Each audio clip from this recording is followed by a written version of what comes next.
Late in a Bulgarian February, frost still clings to rooftops, but the streets are suddenly full of one thing. Every market stall is piled high with twisted red and white wool, small bundles tied with string, ready to be sold by the dozen. A child stops at a stall, choosing a tiny bracelet from a basket of dozens just like it. Walk down any street that week and nearly everyone seems to be wearing the exact same two colors. Inside an office, coworkers lean across desks, pinning small tassels to each other's coats and sweaters, laughing quietly between meetings. At home, a grandmother ties a soft, twisted cord gently around her grandson's small wrist before school that morning. The date on the calendar reads March the 1st, known here as Baba Marta Day, observed nationwide every year. This isn't a gift meant for one person alone. It seems the entire country wears it together. Some of the little charms come as a pair, two tiny yarn figures tied at the waist. Doorways, car mirrors, and shop windows all carry the same red and white threads this week, turning ordinary streets festive. A curious fox notices the pattern immediately, the whole country dressed in one shared uniform of color. Why does everyone wear it? And for how long before it can finally come off?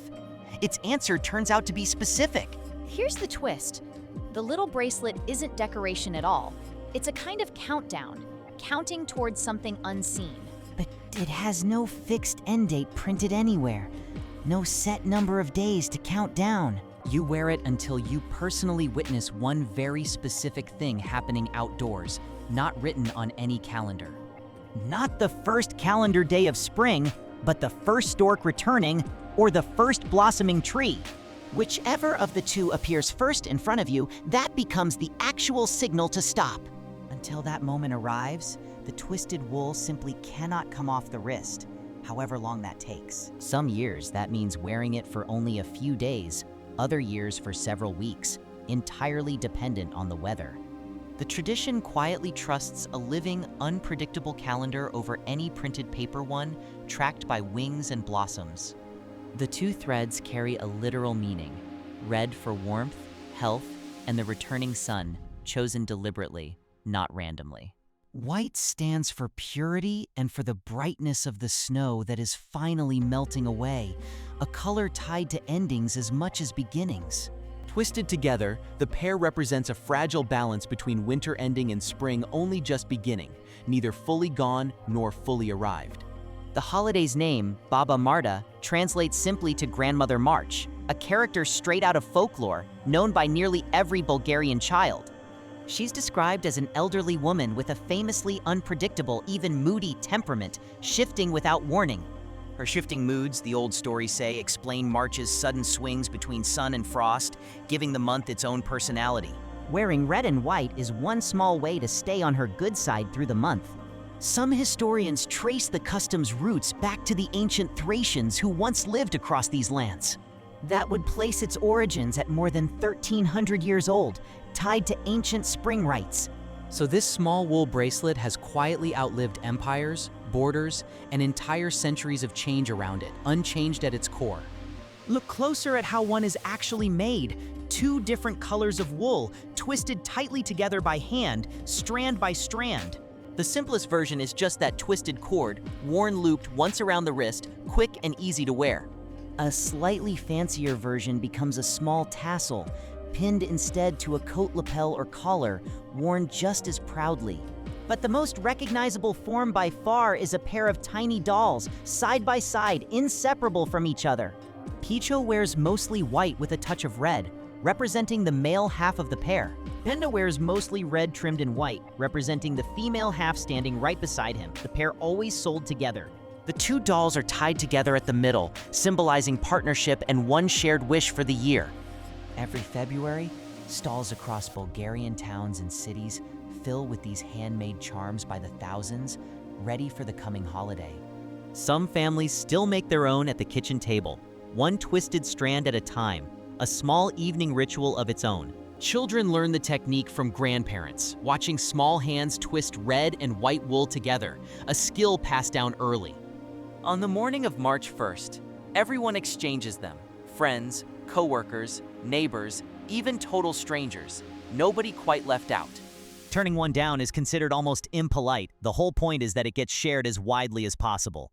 Wearing it is meant to protect health and bring good fortune through the months just ahead. It gets pinned near the heart, wrapped snugly around a wrist, or looped through a buttonhole, wherever feels most personal. For a few weeks, entire streets fill with color as the little tokens cover coats and sleeves.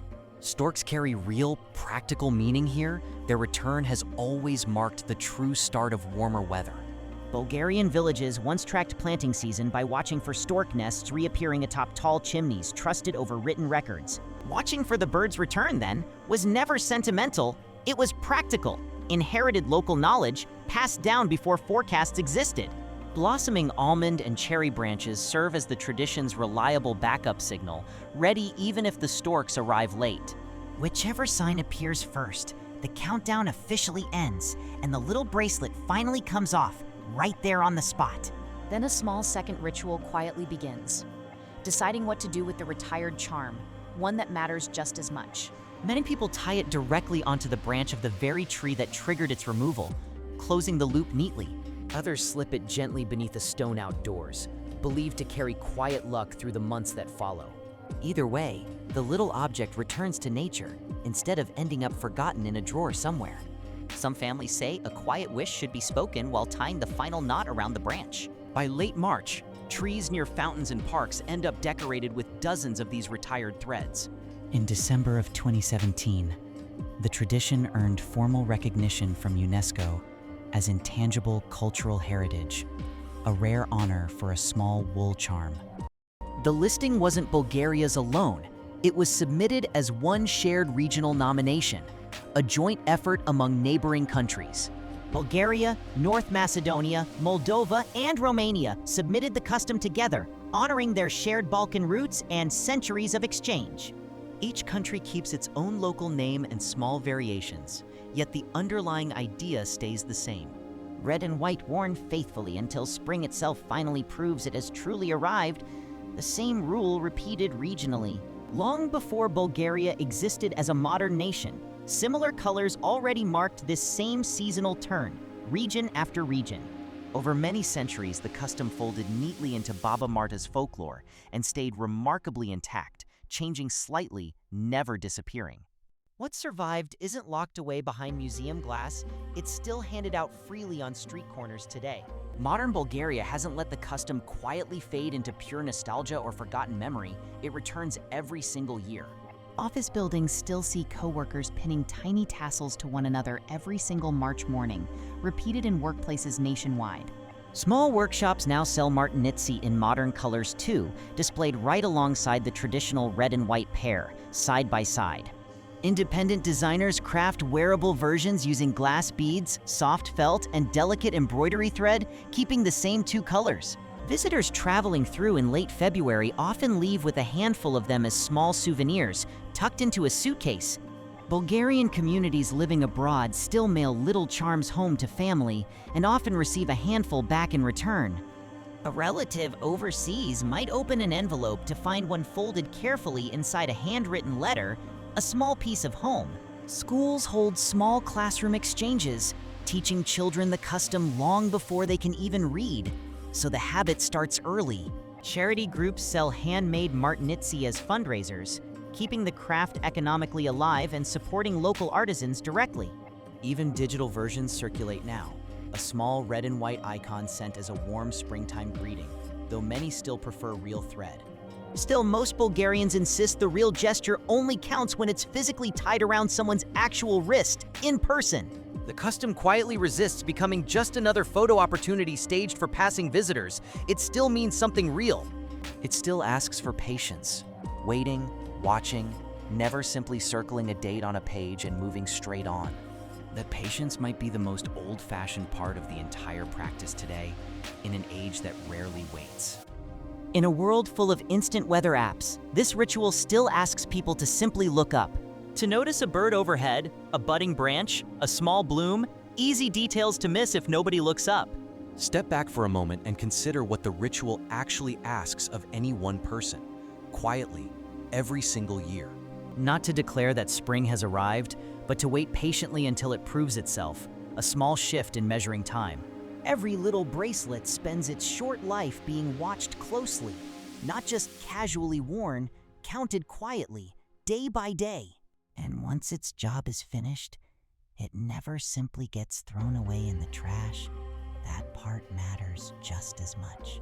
It gets returned instead, tied to a branch, tucked beneath a stone, given quietly back to nature. A small object completes one full seasonal cycle before disappearing gently from view, from stall to wrist to branch.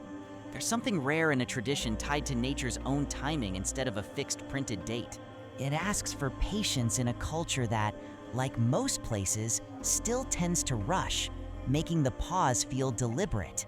The fox studies a single Martenitsa, tied gently to a newly blossoming branch nearby, turning it over thoughtfully.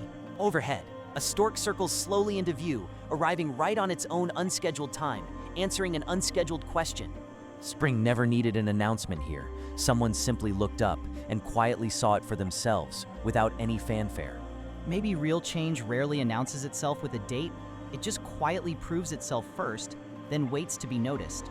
The fox gently unties its own small red and white bracelet from around its wrist, the ritual finally complete. It loops the soft thread carefully around the blooming branch resting just beside it, just as others have before. Warm golden afternoon light settles softly over the tree, the circling stork, and the fox together, all in one quiet frame. Some signs of change were never meant to be scheduled on any calendar, only quietly noticed.